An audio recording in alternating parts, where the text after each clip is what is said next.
قال مبابي ذات يوم: أقاتل في ساحة المعركة وحدي، أنا الجيش لنفسي وأنا السيف ذاته.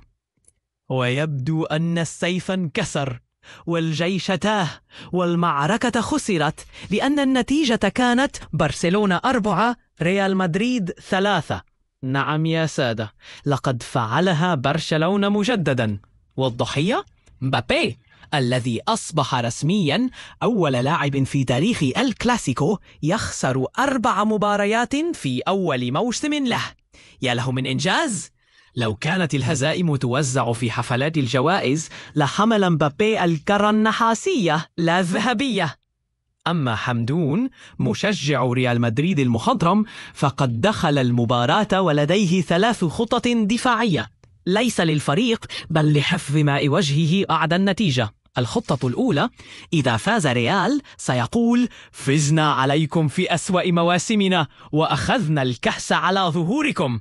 الخطة الثانية: إذا فاز برشلونة سيخرج قائلا: الكأس غير معترف بها، ويبدأ بنشر صور لرونالدو وهو يحمل كأس الدوري السعودي وكأنها تعادل دوري الأبطال. الخطة الثالثة: إذا خسر ريال وهو الأرجح فسيقول: نحن سعداء لأننا ساعدنا في إقالة أنشيلوتي. رائع يا حمدون، أنت لا تشجع ناديا بل تمارس التنويم المغناطيسي على نفسك. ثم جاءت التعليقات كالسيوف: نصيحتي للمشجع المدريدي: شجع إنتر فذلك خير لك. وأضيف ببراءة قاتلة: ليس هذا هو ريال مدريد الذي يخسر ب5 مرتين.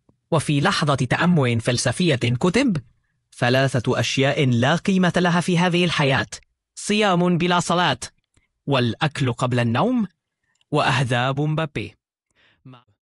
وعندما ظن الناس أن مبابي سيتعلم من كثرة الهزائم قيل: الإنسان يخطئ مرة ويتعلم، أما ولد فائزة فيخطئ للمرة 4 ويتفاخر. يا إلهي، حتى الأخطاء أصبحت مصدر فخر. ثم جاء البيان الختامي: رسميا تم احتساب هاتريك مبابي في ميزان حسناته. إنه الإيمان يا جماعة، حين يفشل التحليل الفني نلجأ للثواب الأخروي.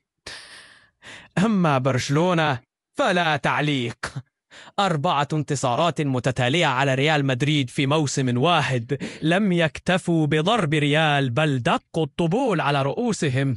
لقد جعلوهم يعيدون النظر في كل شيء من التشكيلة إلى تاريخ تأسيس النادي. وفي الختام مبابي ما زال يركض يبحث عن جيش يسانده. أما نحن فننصح الجميع: إذا رأيتم مبابي يبتسم بعد هدف فذكروه أن الكلاسيكو لا يربح بالصراخ بل بالنتيجة، والنتيجة واضحة: 4-3 والموسم 0. مع أطيب التحيات، وتقبلوا فائق الاحترام والتقدير. لا تنسوا متابعتي على قناتي في اليوتيوب من كل فن طرب.